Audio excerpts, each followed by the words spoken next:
A angina é um sintoma que causa uma dor ou forte pressão no peito.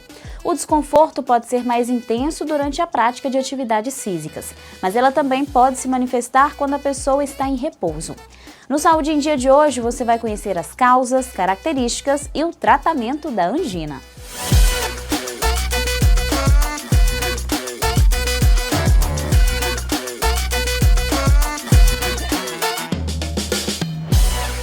A diminuição do fluxo sanguíneo no coração causa uma dor nessa região do peito. A angina não é uma doença, e sim um sintoma relacionado a outras condições. O diagnóstico da angina precisa ser baseado nos dados clínicos, sintomas e fatores de risco apresentados pelo paciente. A dor é um sinal de que o coração está recebendo menos sangue do que precisa.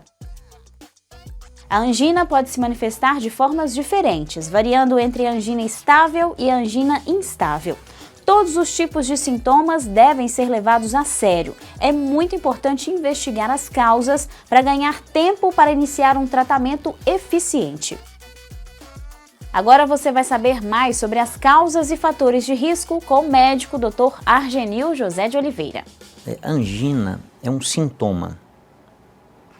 Como sintoma, é um dado subjetivo. Então, quem sente a dor da angina é que vai me relatar as características dessa dor. O que caracteriza a dor da angina para eu dizer que é angina? É uma dor no peito, ou o que a gente chama atrás do centro do peito, que é o externo, ou ligeiramente do lado esquerdo. E é uma dor que é caracterizada como dor em aperto, uma sensação de opressão, de aperto, profunda, às vezes em queimação, e ela pode se estender para outras partes do corpo. Ela pode se estender para os braços, ela pode se estender para a região posterior, atrás do tronco, mais ou menos na região que é popularmente classificada como sendo a posição do coração, na região posterior. Ela pode se estender para o queixo, para o pescoço, e pode se estender também para a parte inferior, limitando-se, ao umbigo, na parte inferior, e não progredindo também acima da mandíbula, na face. Essas são as características da angina. Então, é um sintoma de dor em aperto ou opressão no lado esquerdo ou na região atrás do centro do peito, reto external, progredindo para essas outras partes do corpo, podendo progredir. A angina é causada por um comprometimento do suprimento de sangue ao coração. Ou porque eu estou exigindo muito do coração, ou porque a dificuldade de chegar sangue é tão grande pela obstrução da artéria que leva sangue ao coração, eu vou ter um sofrimento do músculo do coração. Esse sofrimento é que é a causa da dor angina. Temos vários fatores de risco. Nós temos a hipertensão arterial, a obesidade, a alteração das gorduras do sangue, a dislipidemia,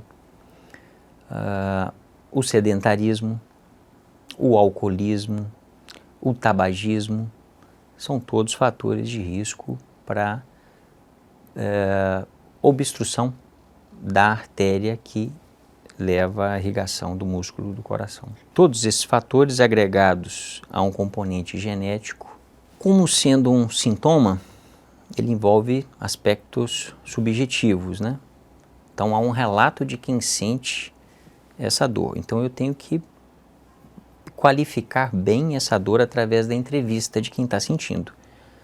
Então quem chega com essa dor vai dizer que ou essa dor apareceu em repouso, ou essa dor é desencadeada por um esforço e tem essas características de dor em aperto, uma sensação de opressão, queimação.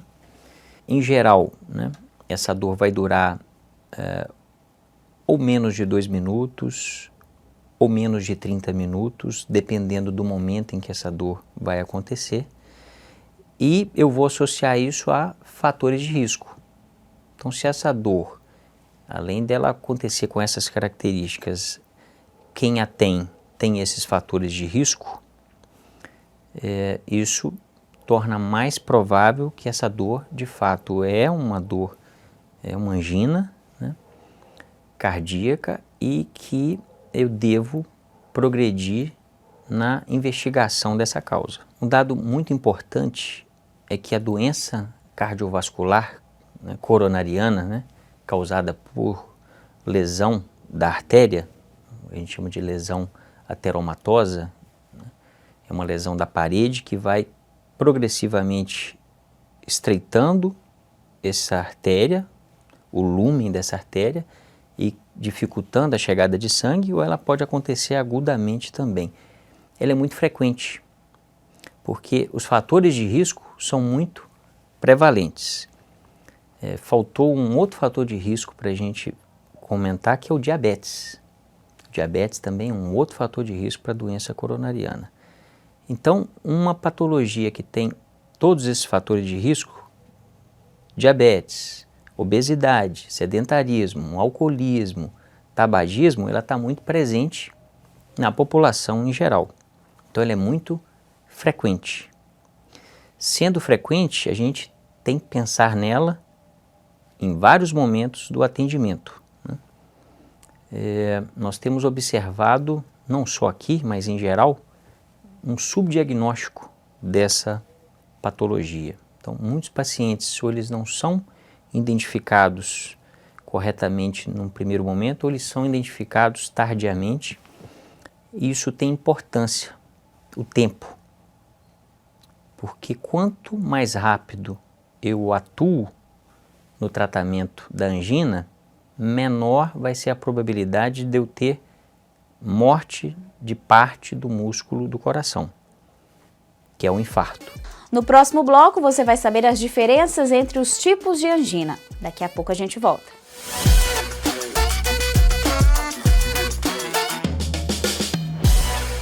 O corpo sinaliza quando alguma coisa não vai bem. Por isso é preciso estar sempre atento para perceber esses sinais. Neste bloco você vai descobrir a diferença entre os tipos de angina com o médico Dr. Argenil. Nós temos 3 tipos de angina do coração. Nós temos a angina estável, a angina instável e o que a gente não chama de angina, né, mas é o terceiro tipo, que é o infarto do miocárdio.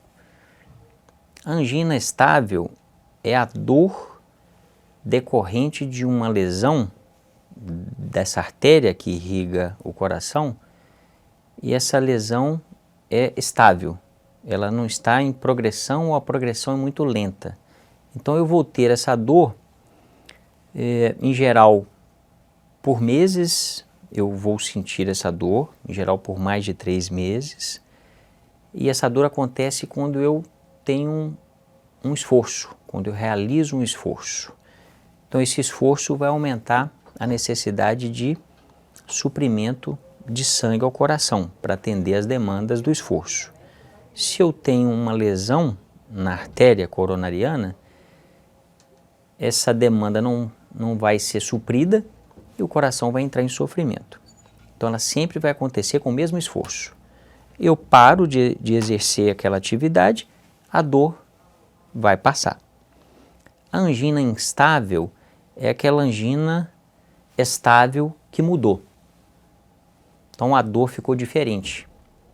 Eu tinha dor quando eu subia um lance ou 2 lances de escada, ou subia uma aclive, e eu vou ter quando eu estou começando a subir, eu vou ter com um esforço menor.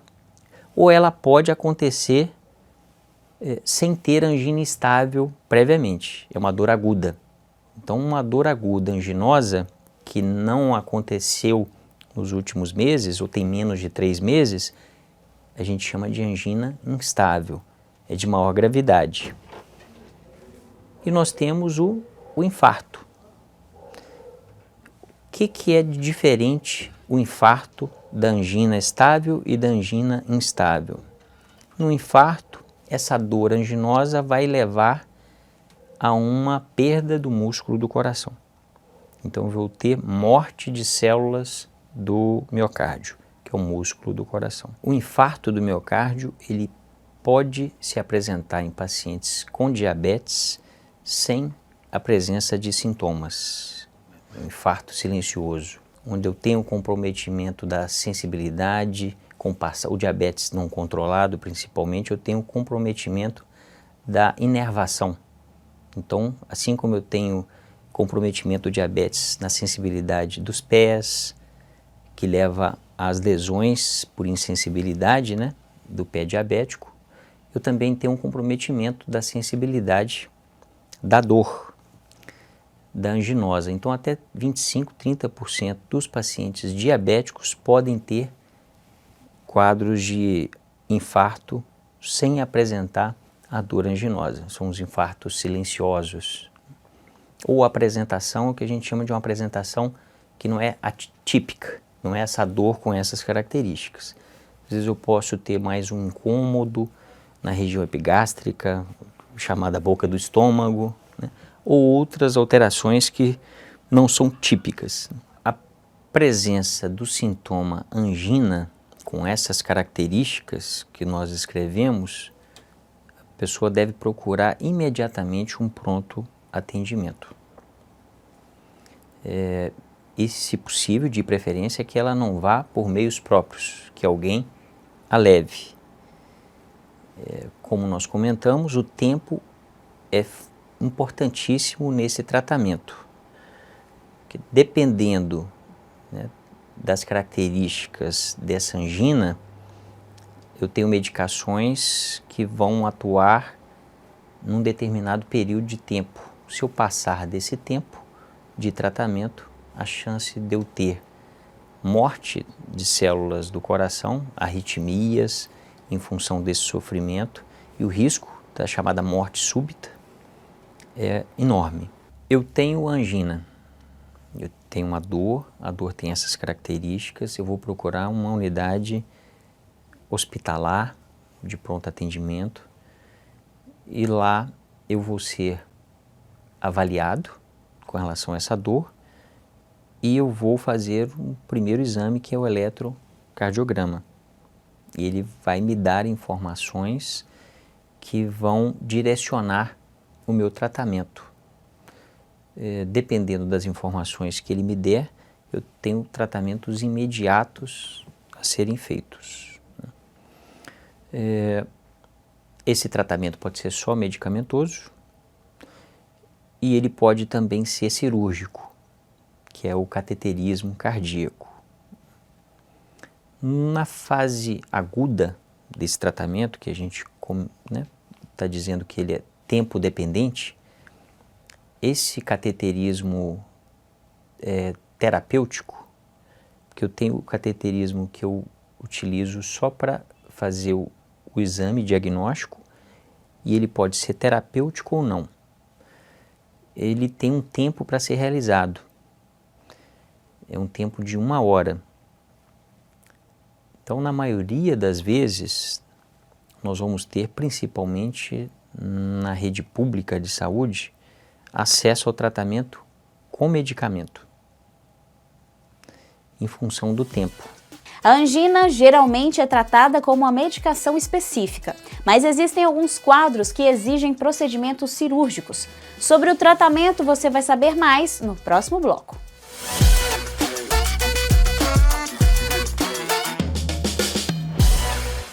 No mês de abril é celebrado o Dia Nacional de Prevenção e Combate à Hipertensão Arterial.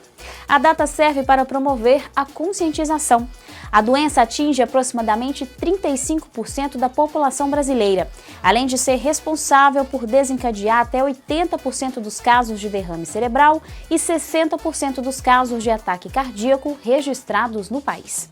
No dia 26 de abril é a data que foi escolhida para ser o Dia do Combate à Hipertensão, o Dia Nacional de Combate à Hipertensão. Nós precisamos dessas datas, né? Assim como os meses, né? As cores dos meses, para chamar a atenção da coletividade a respeito de determinados problemas de saúde. A hipertensão é uma patologia comum, muito frequente. 1 a cada 4 brasileiros tem hipertensão arterial. Então, 25 a 30% da população tem níveis pressóricos elevados.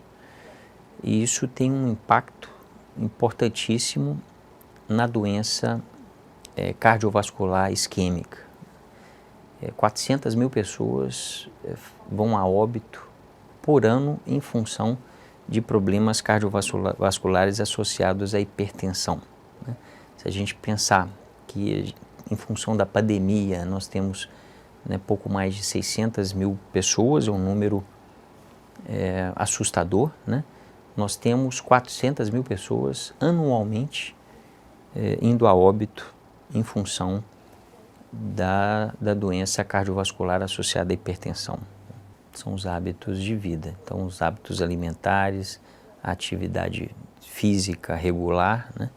Não atividade física de alto rendimento, né?